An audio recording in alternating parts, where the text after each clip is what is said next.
Welcome back to the deep dive. Our mission here is always the same.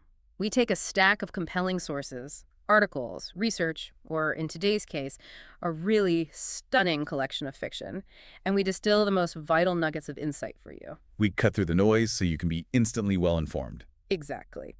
And today we're doing an in-depth exploration of Dave Eggers' acclaimed short story collection, How We Are Hungry.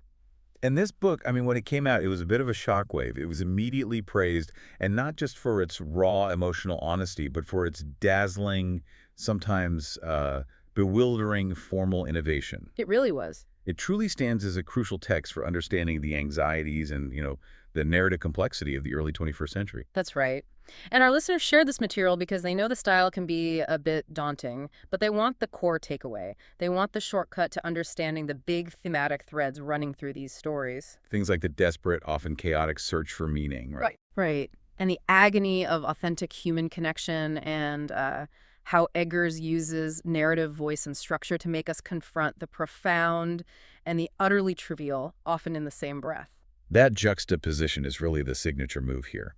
The collection moves effortlessly between what critics called classic storytelling and the more experimental. We're going to unpack how he treats the biggest ideas: global progress, existential dread, the nature of God. And he gives them the same weight as what, grating cheese? Exactly. Grating cheese or calculating the exact acceptable number of sexual partners, it's all on the same plane of importance. Okay, let's unpack this. I think we need to begin by appreciating the sheer stylistic audacity, because this collection forces you to think about what a short story even is from the very first page. Well, the critical reception really highlights what Eggers is doing. The writing isn't just good. It was called stunning, subtle, epigrammatic, candid, and thoughtful.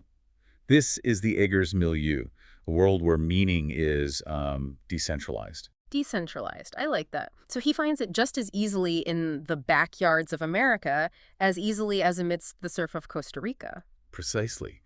The sources suggest that the heaviest things we carry aren't our baggage, but our own relentless internal thoughts.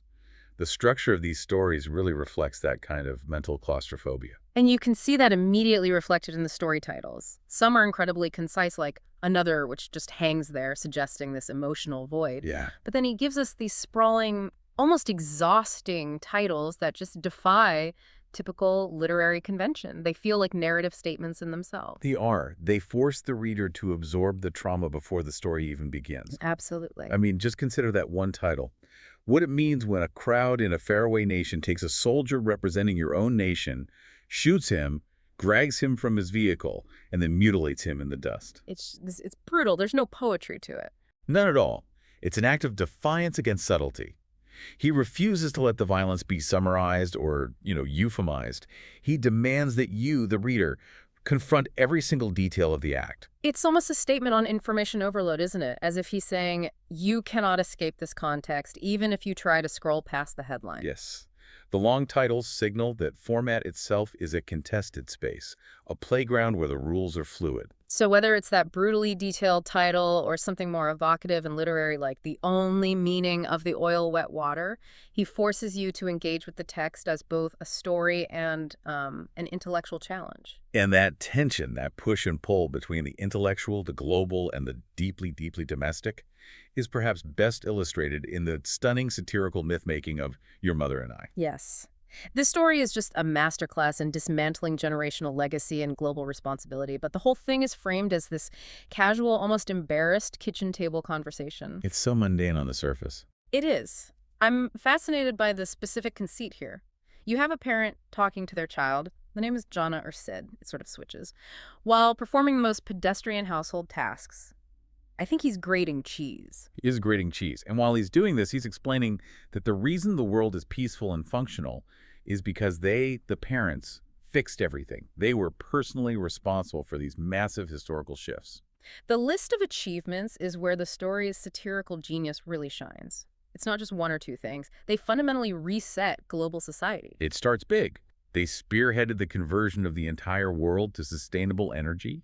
The age of wind and sun, he calls it. Right. And then they establish an ethical, functional UN force of 20,000 troops, specifically designed to end genocide. And he cites the failures in places like Rwanda and Bosnia as the unbearable catalysts. That immediately connects this grand ethical failure with this very intimate sense of parental duty. It does. It's like he's saying the failure to prevent Rwanda was the reason they had to fix everything before Jana or Sid was even born. It's a cosmic level of childproofing the world. But what makes the satire so sharp is how Eggers mixes the world-saving with the truly bizarre and mundane. Oh, absolutely. It's what keeps it from just being a lecture. So after solving sustainable energy, they painted all the roads a leathery red. Why? Just because they could, and it looked better. No other reason given. That's incredible. Okay, so what else? Well, they also tackled systemic injustice. They banned school funding being tied to local property taxes, creating equity across educational systems. That's a huge, huge social achievement. A legitimately difficult and important policy change. And then, in the very next breath, he mentions the deportation of all lobbyists to Greenland. To Greenland. That's brilliant. And the parent casually explains this, saying it resulted in a huge tourism boost for Greenland. They even built viewing cages for the tourists to look at the lobbyists. It's a perfect, neat little bow on a fundamentally chaotic problem, and the solution is just total authoritarian absurdity. And let's not forget the media fix, which feels particularly relevant today. Tell me. They eliminated the bipolar nature of political debate. The press, he says, would inflate the views of a sole lunatic opposition figure to create this false equivalency. Which made it impossible to get things done. Exactly. Made it impossible to pass necessary things like mandatory minimum reform. So what was their grand solution for fixing the media? It wasn't a constitutional amendment or some complex policy. They just got all the media executives into a room and served them carrots and onion dip. Carrots and onion dip? Yes. Forcing a low-stakes truce before any serious discussion could begin. Eggers suggests that fixing global problems isn't about complex policy, but sometimes about just forcing a moment of childlike, non-contentious shared experience. And the achievements just keep piling up almost deliriously after that. They do. They fixed the ozone hole, which they filmed on video, as if to prove it. They flooded the market with diamonds, gold, and silver to remove their value and end economic conflicts based on scarcity. They covered Cleveland and Ivy. They covered Cleveland and Ivy. They even fixed AIDS and cured Parkinson's. It becomes this litany of impossible successes. But the truly unforgettable details are the ones that anchor the mythology right back to the body and the home. That's the key. The mandated precise order for cheese grating. Jack, Munster, Cheddar, Pecorino. Never the other way around. It's a rule, a law of their new universe. And the mother's intense love of Zima. Zima. Which was apparently the inspiration for the whole deportation of lobbyists idea. The architects of global peace were fueled by early 90s trash culture. That tiny detail just grounds the entire absurdity of it. It does. The implication is that even when you're achieving cosmic civilization-level good, you are still completely governed by your most specific, niche, and slightly embarrassing personal habits. And the narrative voice keeps shifting back to the intimate. He gives these overly explicit recounts of the children's conception, the fecundation, and notes that the work on genocide made the mother Randy again. So the greatest work ever done is still inextricably linked to sex drive, Zima, and the correct order of grating cheese. But the final grand achievement is maybe the most profound commentary on the human search for meaning. The program that allows everyone to redo 1 year of their childhood for $580. Right, and you can't change anything. You just get to experience it again with your current adult knowledge. I think that's the ultimate statement of the story. After conquering disease, war, and economic inequality, the most valuable thing you can give people is not more stuff, but perspective. The chance to re-experience the past unchanged, just so they can appreciate the sheer wonder and simplicity of it. Because the knowledge we gain as adults only seems to make us miserable. So, if the mythic solution to finding meaning is to fix the entire world and then gain perspective on your own past, let's pivot. Let's look at characters who do the opposite. They seek meaning by confronting immediate personal danger because their world feels too fixed and too safe. #tag2, character seeking transformation and danger. That brings us directly to the story, Another. We move from this sweeping domestic mythology to a really deep dive into profound personal anxiety. The narrator here is a courier in Egypt. He's finished with his assignment, and he's clearly trying to outrun his own mental state. Yeah, he is suffering from crippling anxiety and depression. He notes he couldn't finish a glass of milk without deliberation. What a detail. That single detail, the inability to complete a simple, nourishing act, tells you everything you need to know about his paralysis. He views himself as alone and reckless and both passive and quick to fury. He's just trapped in this internal chaos. And so he is actively seeking physical danger in the unfamiliar setting of Egypt. He acknowledges that traveling there at that time was unwise due to geopolitical unrest. So it's a self-destructive impulse.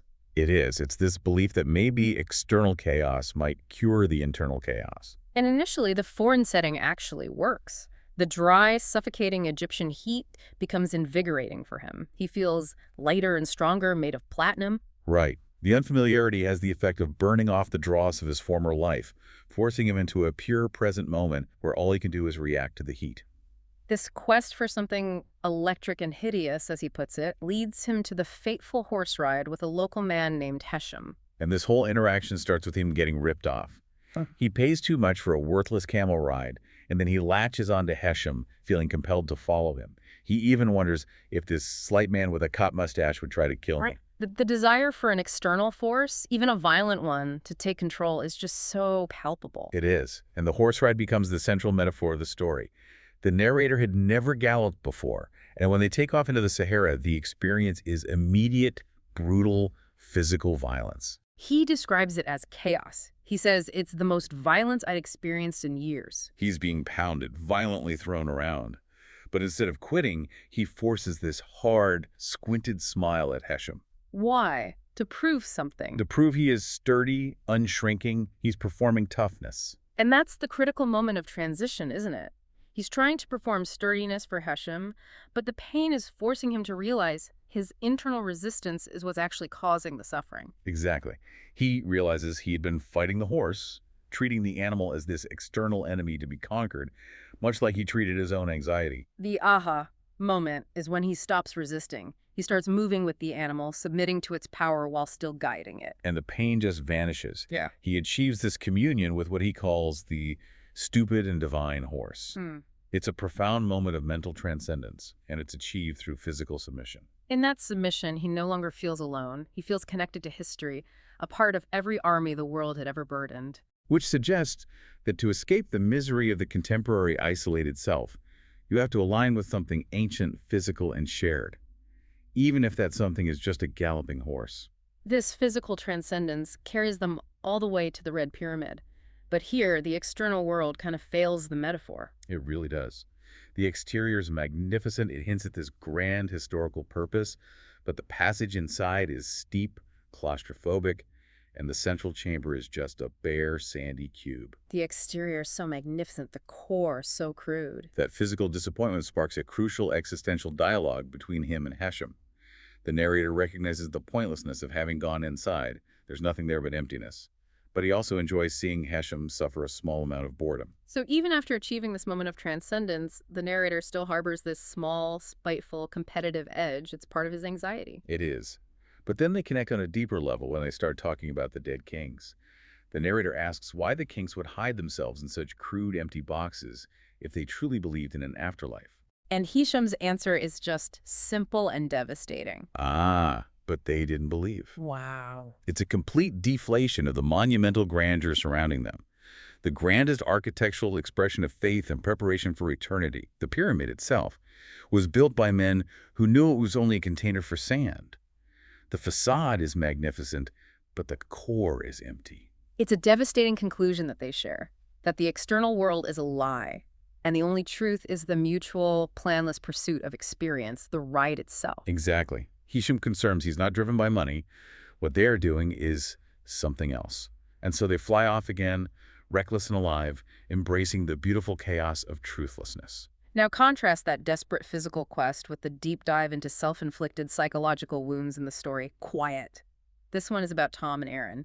Here, the violence is sought for certainty, not for transcendence. That's a great way to put it.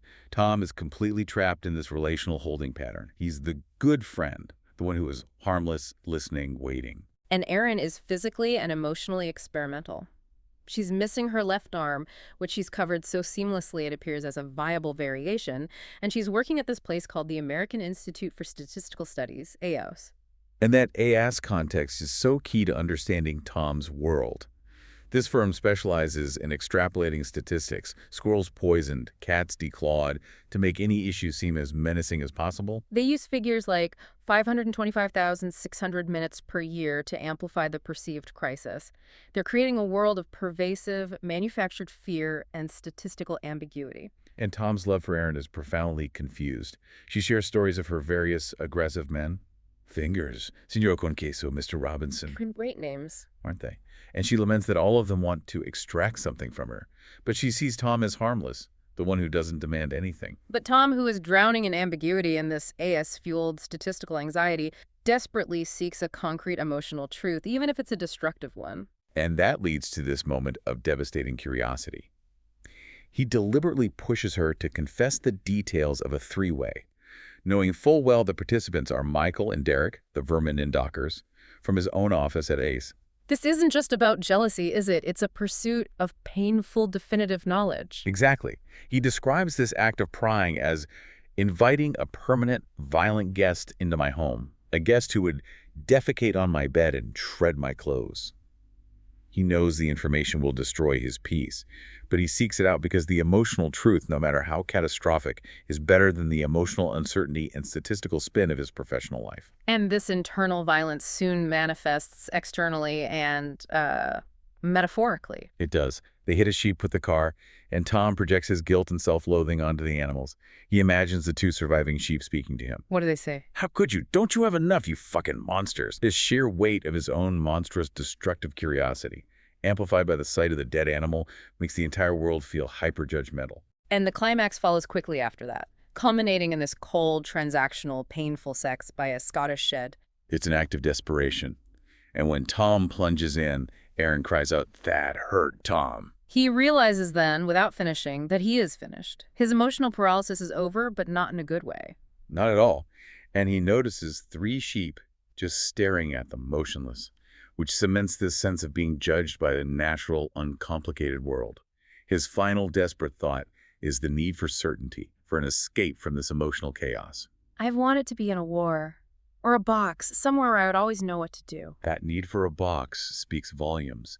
He's searching for an environment defined by clear rules and certain outcomes, a stark contrast to the ambiguous, statistically manipulated, and emotionally fluid world he inhabits with Erin. The conclusion is just brutal and cynical. Tom survives, but he realizes the only thing he can offer Erin is charity. He concludes, in this moment of condescending pity, that, like a rat, she would mate with whomever or whatever she shared a cage. And the final image of the moon's reflection, the niggly shimmer, smiling with unwelcome knowingness, reinforces the idea that his survival has only granted him the capacity for judgment, not true connection or empathy. #tag3. The burden of empathy and information overload. That transition from personal emotional turmoil to the sense of being overwhelmed by mediated information and distant suffering is so central to the next section of the collection. It brings us right back to the story with that massive, detailed title. What it means when a crowd in a faraway nation takes a soldier. Exactly. This piece is a powerful analysis of modern alienation. The main character is physically comfortable. He's wearing warm socks, drinking orange juice. He's domestically secure. But inside, he's experiencing this profound anxiety and untouchable ennui, these foreign feelings that are causing him to pace and distract himself. His peace is utterly disrupted by a specific single image he sees in a color photograph in the newspaper. It's the image of a dead soldier.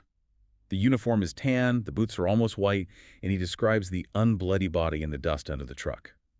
He studies the photo, searching for blood, searching for the concrete reality of the violence. And this leads us to the core philosophical question of the story, the paradox of modern mediated empathy. Right. Why does this single, distant, foreign act of violence, a brutal violation of a symbol of his own nation, make him feel punched, robbed, raped, while news of far more immediate and geographically closer domestic tragedies just doesn't register with the same emotional devastation? He mentions things like trains colliding or a family drowning in a Missouri lake. And those things don't hit him the same way. It's a stunning realization about how we process trauma in the age of information saturation. The insight the narrative provides is that the feeling is intensely personal, even self-centered. It's not pity. No, it's not pity. It's a feeling that sets him on edge. It suggests that the violence triggers a crisis of identity or security, a violation of the abstract order that his nation represents, and that symbolic violation cuts deeper than the genuine accidental tragedy next door. It suggests that our emotional boundaries are not based on proximity or pure tragedy, but on perceived allegiance and, crucially, perceived safety. Exactly. The soldier is an extension of his life, a symbol of the system that protects his ability to drink orange juice in warm socks. And when that symbol is violently violated, his personal security is compromised. And this sense of being physically and psychologically overwhelmed by distant global horror leads directly into the next story, when they learn to yelp. Yes, which attempts to create a literal taxonomy for expressing that exact violent, mediated emotional release. The satirical premise is that Americans of a certain age had not learned to yelp. This distinguishes them from others globally who were born yelping. This is Eger's diagnosis. A culture of sanitized media and geographic isolation had delayed a necessary primal human emotional response to the true, brutal violence of the world. They were emotionally constipated. And the yelp, as he defines it, is not a simple sound. It's an efficient, highly sophisticated psychological and physical event. It's composed of three distinct emotional components that have to combine into one sharp, total burst. Okay, break them down for me. The first component is the shriek. This is pure shock and disbelief, a rejection of reality itself. It's the sound of, "I won't believe it, stop it now." The immediate denial of the horror you've just witnessed. Okay, so the shriek is denial. What's next? Following that, you must immediately integrate the whine. This is the complaint directed toward a higher power, expressing complete frustration and submission. It's the sound of, "God damn all this. I give up." It's acknowledging you are utterly helpless. Shriek, then whine. And the last part. And finally, the deepest component, the moan. This is the shock of powerlessness against natural horror and brutality, whether it's a landslide or a machete attack. And this component specifically notes the failure of desensitization. So even after seeing 10,000 TV murders, the human system can still be overwhelmed by genuine, witnessed, physical horror. That's the idea. It's a psychological reset button. The combined yelp is described with this incredible physical specificity, an efficient, sharp burst originating deep in the liver and expelled from all 6 to 7 different orifices at once. Wow, it's a total physical purging of mediated horror. It has to be. It needs to encompass a host of frustrated questions and declarations all at the same time. How could you? Look at her arms. I will not believe it. God damn all this. I will fight. No, I will give up. It's the entire contradictory human experience of witnessing violence compressed into one single sound. Then the crucial context, which links right back to the previous story, is that this violent emotional reaction happens far from the source of the trauma. Right. It's John Lundgren in Pittsfield, Massachusetts at his niece's field hockey game, or Abby Peterson in Cliffside, Idaho, braiding her daughter's hair while scrolling through the news on her phone. This reinforces that central theme of the collection. The global, brutal reality of the world violently intrudes upon the sheltered domestic self. It impacts our internal landscapes, our livers and our orifices, even when we are thousands of miles away and geographically safe. Once you learn to yelp, it burns, and it cannot be forgotten. #TagTagCreV. Calculus, competitiveness, and the nature of attraction. That paranoia and internal calculation, whether it's about mediated violence or statistical fear, it just continues to dominate the collection, especially when characters try to manage their relationships. This brings us to Navid. Which is one of the most hilariously absurd and unsettling examinations of social pressure and intimate choices I've ever read. So Stephanie is facing this intense numerical and linguistic dilemma in her own bedroom. She is. She's with James, a rugged forest fire watchman with perfect forearms. She desperately wants to sleep with him, but there's a problem. He would be her 13th partner. And the number itself isn't the issue, right? She's rational about it. She only regrets 2 men named Robert, both of whom had too much back fat. Right. The problem lies entirely in the associated phrase, Baker's dozen. This is a perfect capture of modern anxiety about optics. She's not worried about the present moment. She's worried about a future conversation. She anticipates the specific conversation she'll have with her humorous, self-secure future fiancé. She knows, with this terrifying certainty, that he will inevitably use the phrase baker's dozen. And that will conjure the image of bakers lining up, covered in flour, maybe using a rolling pin as a prop. Yes, and that imaginary future self-deprecating joke is so profoundly threatening to her, that she believes it will instantly sicken them both and lead to the quick, inevitable unraveling of their love and mutual respect. So the fear isn't infidelity or promiscuity. It's being defined by an arbitrary, slightly embarrassing idiom. Which leaves her with what she perceives as the only logical solution. She has to sleep with James. And the next handy person, Naveed, to get to the number 14. Because 14 is a safe number. 14 is a number for which there are no expressions involving bakers, none involving tradesmen of any kind. It's an insane, highly calculated maneuver. Stephanie is sacrificing her present emotional comfort and intimacy for a fictional, baker-free, socially acceptable future with an unknown, well-adjusted man. It raises the question, doesn't it? Does Eggers suggest that this kind of numerical paranoia and future-proofing is actively replacing genuine emotional connection? It seems like it. The decision is rooted in managing external social expectations, not her own internal desire. She is prioritizing abstract linguistic associations over the actual person right there in front of her. It's the ultimate statement on how arbitrary external concepts can dictate our most intimate choices, turning love into a problem of mathematical optimization. We see that same kind of calculation, but fueled by a more competitive and existential desire for freedom in the only meeting of the oil-wet water. Right, which is set in Costa Rica. We focus on Pilar and Hand. Pilar is fleeing nothing, but Hand has that desirable look of country madness. And Pilar's self-awareness here is remarkable, embracingly unromantic. She knows exactly why she's there, and it's strategic. Hand is one of her few attractive, unmarried friends she hasn't slept with yet. So her decision to sleep with him was made before she even left the house. She was just calculating her relational roster. And her reasons for it form this detailed, unromantic list. They include curiosity, his wonderful triceps, Can't forget the triceps. and the possibility of them becoming a stable pair.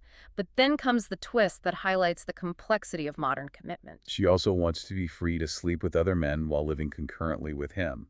She wants to live one life with Hand while actively living 3 others concurrently. That speaks directly to the dilemma of contemporary relationships, the desire for stability and deep intimacy. She wants Hand to be the father of her children, her own father and her brother, all at once. But coupled with the radical demand for personal freedom and sexual exploration, she wants the security without any of the constraint. And the relationship hits the test of freedom almost immediately. It does. They're relaxing, and Hand deliberately spills water on her shirt. Her reaction is spontaneous. She slaps him and then laughs in one great burst. It's an act of pure, uncontrolled energy, an expression of the concurrent life she desires. But moments later, the loss of freedom is acute.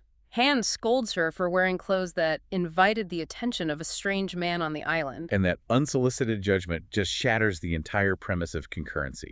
She's instantly furious, realizing she was not free. She would be given advice. That's the end of it right there. The possibility is gone. Hand is immediately placed into a new, rigid category, that. The potential love, the desired concurrency, is instantly defined by control and separation. She realizes the only life Hand offers is one where she is contained and managed. And this clarity of rejection leads to that powerful surfing metaphor at the end. Pilar is resting on her board, and the water coming over it kissed her and said, "Shuka shuka." She contemplates the idea that God is in nature, but she rejects the idea of a single contained God. Why reject containment? Because a contained God implies hierarchy, separation, and subtle condemnation, precisely the control Hand just tried to exert. She has just rejected a controlling partner, and now she extends that rejection to the theological realm. So she prefers the vast, chaotic, transcendent ocean, which actively defies any attempt by God to tame it. Yes, she prefers the endless, uncontrolled bedlam beneath the wave to any contained hierarchical deity or controlling partner. The ocean is freedom. The contained life is the life she just walked away from. After navigating all the anxieties of modern love and the sheer mathematical absurdity of life, Eggers turns his attention to mortality and the search for fundamental truths. And sometimes he does that through these surreal perspectives, which leads us to a dog's consciousness. In After I Was Thrown in the River and Before I Drowned. Yes. The story is narrated by Stephen, a fast dog, who embodies this pure love of movement and speed. His greatest joy is the floating sensation of leaping the 12-foot gap over the creekside drainpipe. He sees the treachery and stupid conversations of the humans, but he finds purity in the simple, perfect act of running. But Stephen's existence is contrasted with the harshness of the world, even in the woods. The squirrels, perched on the riverbank, offer this cruel, constant, judgmental commentary. They're like a collective Greek chorus of human judgment. He should not have jumped that jump, they say. Everything he ever did was worthless. And this squirrel cruelty immediately connects to Stephen's past trauma. Right, the memory of being thrown into a different river as a 6-month-old by a man who wanted him to learn to fight. The world is constantly trying to brutalize or judge Stephen. And the collective canine response to the squirrel's brutality is key to the dog's moral code. Franklin, another dog, reacts decisively. He grabs and crushes 5 or 6 of the judgmental creatures and just tosses them into the water. The other dogs are left with this complex emotional reaction, unsure if the squirrel killing makes them happy or not.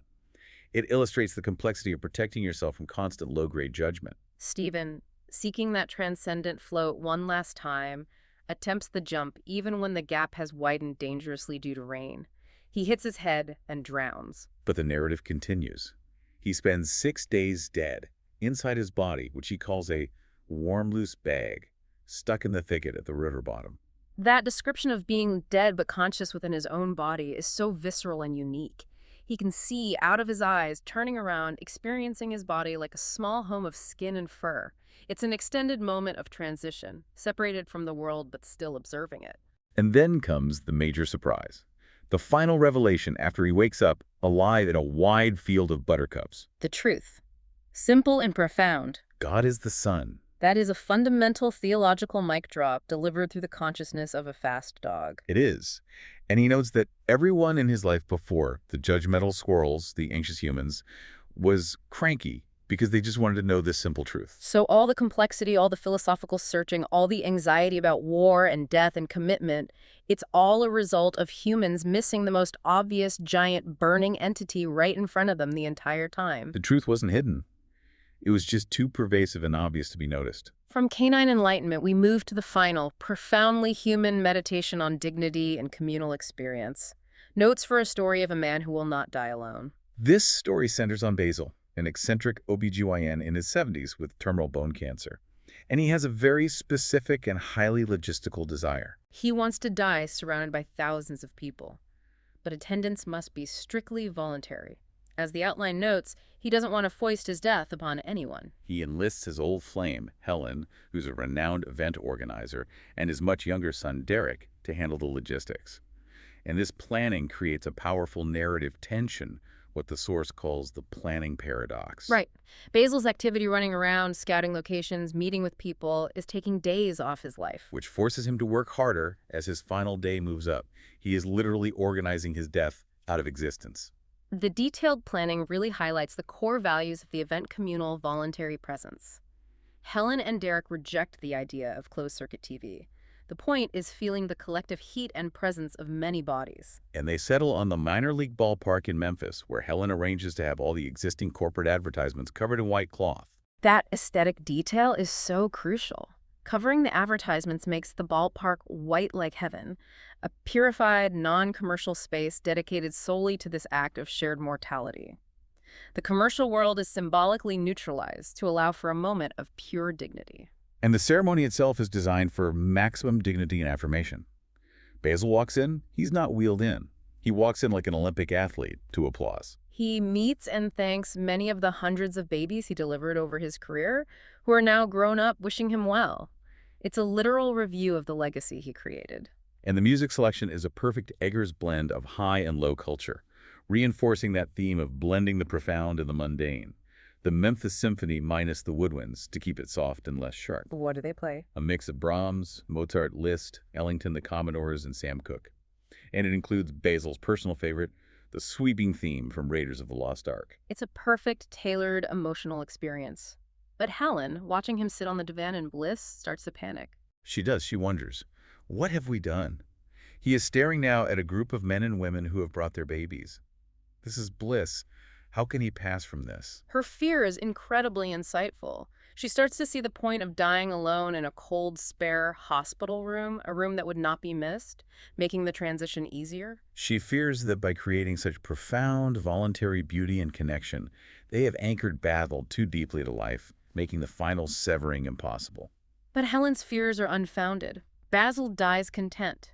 He finds himself reverberating from this world to the next, ready for sleep. He dies listening to the collective, voluntary sound of thousands of people talking about nothing and laughing at nothing, enveloped in a beauty that was entirely manufactured for that one moment. He sought certainty not in a box or in destructive knowledge, but in the deliberate communal affirmation of his life's purpose. And that brings us to the end of our deep dive into how we are hungry. We have journeyed through an emotional landscape defined by calculation and chaos, from the mythic, Zimmer-fueled home improvements in Your Mother and I, to the painful clarity of self-destruction in Quiet, the self-conscious calculus of Naveed, and the profound, simple vision of dog consciousness in After I Was Thrown in the River. The collection's genius really lies in finding that raw, human desperation and meaning in extreme proximity. It's a candid, often hilarious, and devastating meditation on the modern self, constantly searching for the next escape, the next truth, or the next statistical justification for their existence. So our final provocative thought, building on Basil's peaceful passing. We saw characters like Tom in Quiet, desperately wanting a box or a war, a state of certainty, to escape the ambiguity of modern life. Yet Basil achieved certainty and dignity not through violent isolation or calculated avoidance, but through the deliberate, communal creation of a beautiful, voluntary final moment. So, given all the absurdity and pain revealed in these stories, is that intentional dignity, that collaborative building of meaning in the face of inevitable chaos, the only true rebellion against the world's uncertainty? It's something for you to mull over until our next deep dive. We'll see you next time.